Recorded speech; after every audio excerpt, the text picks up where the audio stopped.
నమస్తే, welcome to SR news. నేను సంగీత. తెలంగాణలో బీజేపీతో కలిసి జనసేన పనిచేస్తుందని AP deputy CM Pawan Kalyan బహిరంగ ప్రకటన చేశారు. శనివారం ఆయన కొండగట్టు ఆంజనేయ స్వామి గుడిలో ప్రత్యేక పూజలు నిర్వహించారు. అనంతరం ఆయన మాట్లాడుతూ తెలంగాణలో జనసేన బీజేపీతో కలిసి పనిచేస్తుందని అనడం ఇప్పుడు రాజకీయ వర్గాల్లో చర్చనీయాంశంగా మారింది. ఆయన చేసిన వ్యాఖ్యలపై కేంద్ర హోంశాఖ సహాయ మంత్రి బండి సంజయ్ స్పందించారు. ఆదివారం మీడియాతో మాట్లాడిన బండి, పవన్ కళ్యాణ్ తన ప్రతిపాదనను బీజేపీ ముందు ఉంచారని అన్నారు. పార్టీ జాతీయ రాష్ట్ర అధ్యక్షులు పార్టీలోని ఇతర నేతలతో చర్చించి నిర్ణయం తీసుకుంటామని స్పష్టం చేశారు.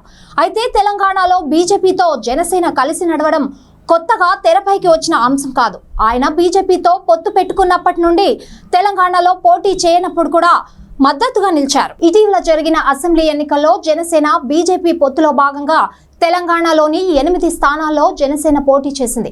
అయితే ఒక్క సీటు కూడా సంపాదించుకోలేదు. ఇప్పుడు ఏపీలో నిలబడిన అన్ని చోట్ల జనసేన విజయ్ వావుటా ఎగరవేసింది. ఈ క్రమంలో పవన్ కళ్యాణ్ చేసిన తాజా వ్యాఖ్యలు ప్రాముఖ్యత సంతరించుకున్నాయి. తెలంగాణలోనూ పొత్తులోనే వ్యూహాత్మక రాజకీయ అడుగులు వేయాలని జనసేన ప్రణాళికలను రచ్చ చేస్తున్నట్టు కనిపిస్తోంది. నిధుల కేటాయింపులో రాష్ట్ర ప్రభుత్వం పక్షపాత ధోరణి వహిస్తోందన్న బండి సంజయ్ ఆరోపించారు.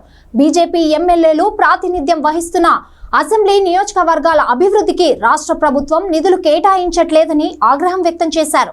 బీజేపీ ఎమ్మెల్యేలపై రాష్ట్ర ప్రభుత్వం వివక్ష చూపడం సరికాదన్నారు. రాష్ట్ర ప్రభుత్వం బీజేపీ శాసనసభ్యులకు నిధులను నిరాకరించడం, కాంగ్రెస్ ఎమ్మెల్యేలకు తగినన్ని నిధులు కేటాయించడం జరుగుతోందని అన్నారు. బీజేపీ ఎమ్మెల్యేలను కూడా ప్రజలే ఎన్నుకున్నారనే విషయాన్ని రాష్ట్ర ప్రభుత్వం గుర్తు చేసుకోవాలని, కేంద్రం కూడా ఇలాగే చేస్తే కాంగ్రెస్ పరిస్థితి ఎలా ఉంటుందో ఆలోచించాలని అన్నారు. కేంద్రం కూడా తెలంగాణ అభివృద్ధికి కృషి చేస్తోందని, అందులో భాగంగానే రాష్ట్ర అభివృద్ధి కోసం రాష్ట్ర మంత్రులు, కాంగ్రెస్ ఎంపీలు సంప్రదిస్తే వారికి సహకరిస్తున్నామన్నారు. సింగరేణి ప్రైవేటీకరణపై కాంగ్రెస్, బీఆర్ఎస్లు తప్పుడు సందేశాలను ప్రచారం చేస్తున్నారని ఆరోపించారు.